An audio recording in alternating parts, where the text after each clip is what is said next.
Hi, welcome back. I believe you all will be doing great.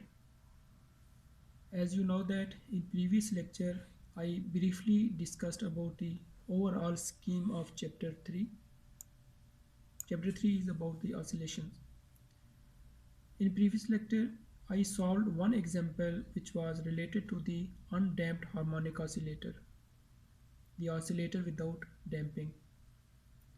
In this lecture first I will solve problem 3.9 which is related to the damped harmonic oscillator, and then I will move to the problem 3.13 which is about the ratio of period of oscillations of damped harmonic oscillator to the period of oscillations of undamped harmonic oscillator.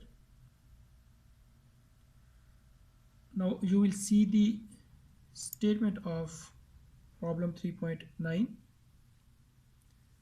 Show that the ratio of two successive maxima in the displacement of damped harmonic oscillator is constant.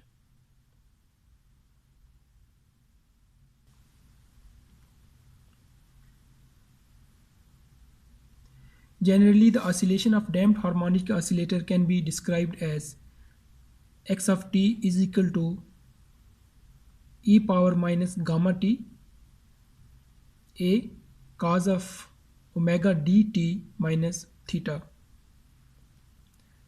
where gamma is coefficient of damping, a is amplitude, omega d is the angular frequency of motion, and theta is defined through initial conditions.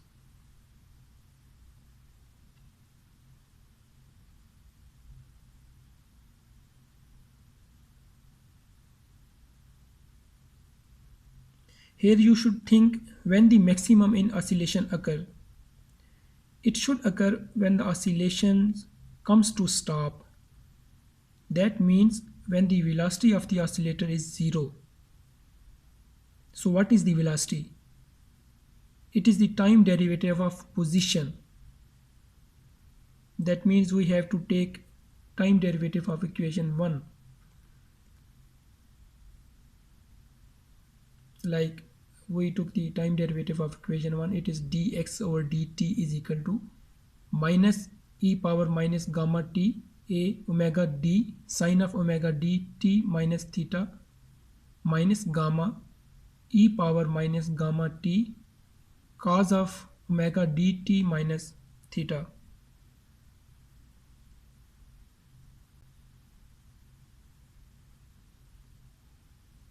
As explained before, the maximum occurs when velocity is zero. That means dx over dt should be equal to 0. So after that we have to do simple calculation. Like we mentioned that the dx over dt is equal to 0. The left hand side of equation 2 is equal to 0.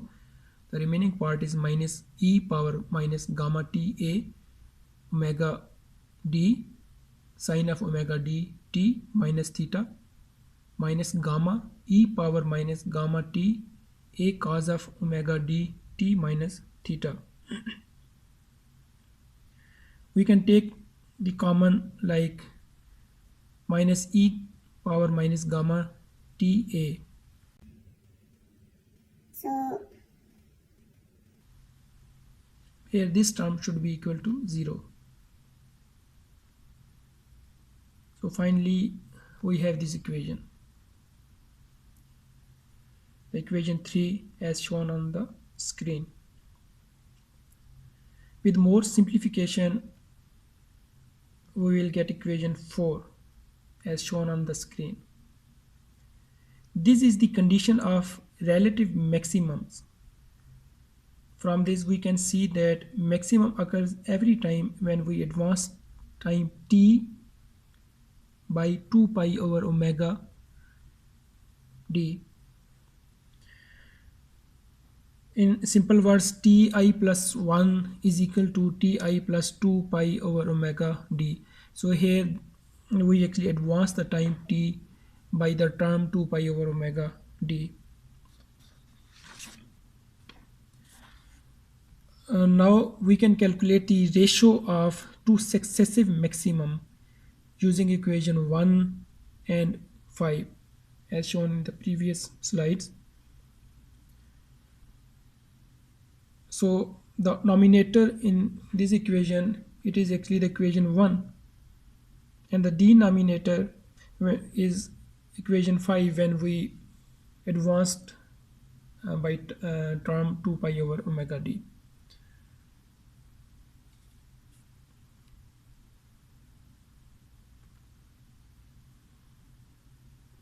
As mentioned in equation 5, ti plus 1 is equal to ti plus 2 pi over omega d. So we just put the value of ti plus 1 in the denominator. And we also know that the cos of 2 pi is equal to 1, so this term should be equal to cos of omega d ti minus theta. So replacing this term in the denominator with cos of omega d ti minus theta, we will get this equation. In this equation, I just divided this term into two parts. You know that we can divide this because there is a plus term, so we can separate it like e power minus gamma ti, which is here, and then we can multiply with another term like e power minus gamma 2 pi over omega d, which is mentioned here. So this is just the simplification. We actually want to cancel these terms because these are same. So after cancellation, like here, I cancelled, and we have only this term which is remaining, e power minus gamma 2 pi over omega d. Finally we get the x finally we get xi over xi plus 1 is equal to e power gamma, because here we moved it to the denominator, so minus is removed, so e power minus gamma 2 pi over omega t. This means the ratio of two successive maximum, like this is the ratio of two successive maxima in the displacement of damped harmonic oscillator is this term.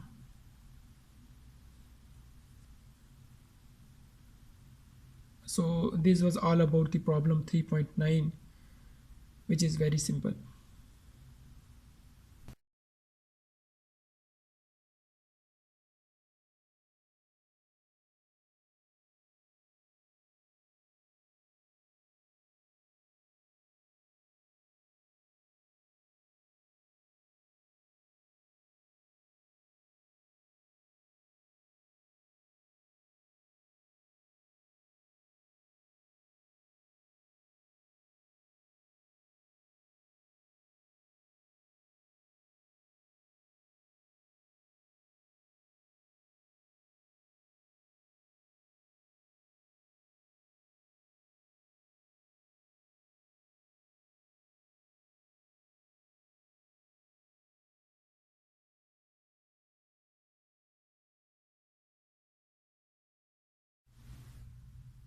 Now I will move to problem 3.13. You can see the statement of problem on screen. The amplitude of a damped harmonic oscillator drops to 1 over e of its initial value after n complete cycles. Show that the ratio of period of the oscillation to the period of the same oscillator with no damping is given by Td over T naught equal to 1 plus 1 over 4 pi square n square root, which is approximately equal to 1 plus 1 over 8 pi square n square, where the approximation in the last expression is valid if n is large. This is the condition. So for this we have to take one expression from appendix D, so it will be mentioned in problem. So for this problem, as you know that in problem 3.9 we have calculated this relation, which is the ratio of the two successive maxima in damped oscillator. So using the equation 3.4.17 from your book, we can write equation 2 into equation 3 as shown on the screen, because in the equation 3.4.17 td, this term is equal to 2 pi over omega d. So in equation 2, gamma is the coefficient of damping and td is period of oscillation of damped harmonic oscillator. This problem asks us to find the ratio of period of oscillations of damped harmonic oscillator to the period of oscillations of undamped harmonic oscillator. That means Td over T naught. So best relation to help us to solve this problem is omega d square is equal to omega naught square minus gamma square. This is the equation 3.4.10 in your book. You have to check this. In this equation, omega d is angular frequency of damped harmonic oscillator and omega naught is the angular frequency of undamped harmonic oscillator. We know that the relation between angular frequency omega, frequency f, and period of oscillation t is omega is equal to 2 pi f, which is equal to 2 pi over t.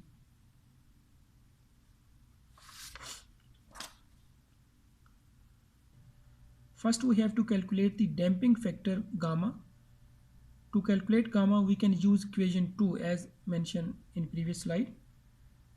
And the fact that the amplitude of a damped harmonic oscillator drops to 1 over e of its initial value after n complete cycles.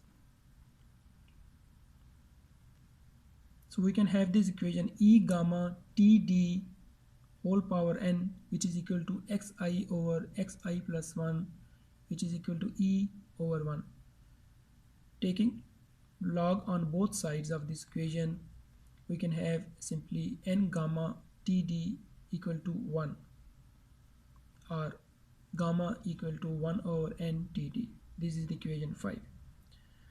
Now if we combine the results of equation 3, equation 4 and equation 5, we have this relation 2 pi over Td whole square, which is equal to 2 pi over T naught whole square minus 1 over n Td whole square. With simple simplification, we can rearrange this term as 2 pi over T naught whole square equal to 2 pi over Td whole square plus 1 over n Td whole square. From there we can find the term Td over T naught by taking common 1 over T naught square from left hand side of this equation, and 1 over Td whole square from right hand side of this equation. So we can have this equation after taking common. By cross multiplication we can get Td over T naught, Td square over T naught square equal to 1 plus 1 over 4 pi square n square. Taking under square root on both sides, we can have equation 6. Since the problem states that n is the large number,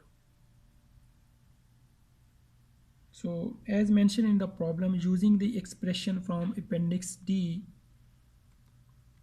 this is the expression. If x is a small number, if this x is a small number, since the problem states that n is a large number, we can use approximation 7, this approximation. In expression 6, So this is the expression 6.